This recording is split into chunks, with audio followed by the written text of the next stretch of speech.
ये हूँ से नरहंता लुटेरा जी जड़े महिला चेन लुटिबा पाई उद्यम करुवा बेले विफल होगा परे चलंता गाड़ी ठेली देइथिला।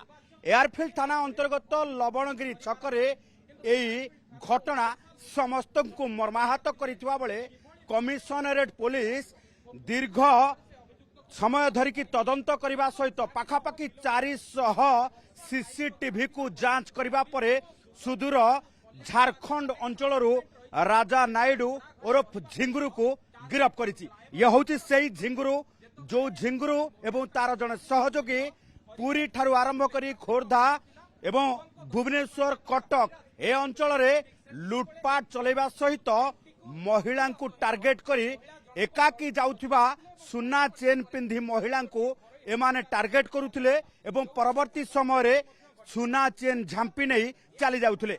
सुंदरपदा अंचल रे एक अपार्टमेंट रे माने रहिबा सहित एमाने विशेष करी अन्य काम करी पार्ट टाइम भावे एई लुट तराज करुथिबा पुलिस जानिबा को पाइछि। तबे झारखंड अंचल गिरफ होइतिबा ये झिंगुरु को परवर्ती समय रे रिमांड रे आनी पुलिस पचराउचरा करबा परे आउ को मामला रे संपृक्त अछि ताहा जणा पड़िबो। तबे गोटिए सीसीटीवी रु आरंभ होइतिबा ये तदंत परवर्ती समय रे व्याप्त होइतिला।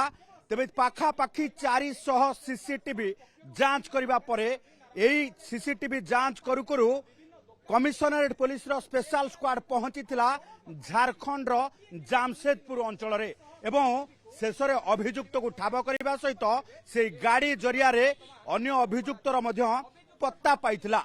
किंतु झिंगुरु को गिरफ्त करा जाइथिबा बेले अन्य अभियुक्त बाइक चलाउथिबा से अभियुक्त एबे भी फेरार रहिछि।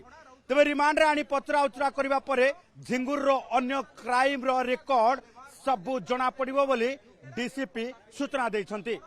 भुवनेश्वर कैमरा पर्सन अब्दुल अजीज को सह चंदन पाइकराय ओटीवी।